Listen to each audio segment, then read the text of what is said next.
उनकी प्रवेश परीक्षा आयोजित की जाए। ये इंस्टीट्यूशंस की एकेडमिक ऑटोनॉमी के लिए भी देश के संविधान में अब भी एक कंकरेंट यानी समवर्ती सूची का विषय है, जिसपे राज्य उस दायरे को उस हक को सुरक्षित रखना भी बहुत जरूरी है। मैंने यहाँ ये नहीं लिखा, पर जो हमारे पहले एजुकेशन मिनिस्टर थे आजाद, उनके बीच इस पर काफी लंबी चर्चा हुई, पटेल भी शामिल हुए, पर यह तय किया गया कि नहीं, राज्यों के पास इस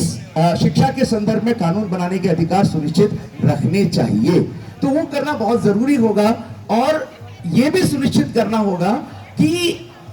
मल्टीपल सेट्स बनाने की जो प्रक्रिया थी अलग अलग जोन्स में, अलग अलग स्टेट्स में, ऑल इंडिया टेस्ट के लिए भी, वो बाकायदा वैसे ही जारी रहे, वरना वो सिंगल टेस्ट पेपर लीक करके आप पूरे देश की शिक्षा व्यवस्था को बर्बाद कर देते हैं। ये भी सुनिश्चित करना होगा कि जो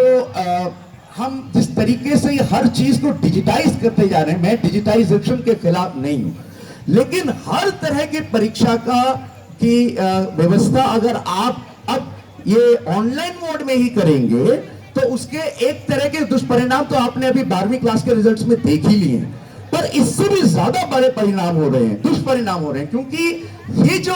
डिजिटल मोड ऑफ टेस्टिंग है वो एक्सक्लूशनरी है। इस देश की ज्यादातर आबादी को अभी वो सुविधाएं मुहैया नहीं है, वो इंफ्रास्ट्रक्चर मुहैया नहीं है, और ना ही उसमें वो ट्रांसपेरेंसी है। अरे पेपर होता है तो एक रिकॉर्ड तो रहता है,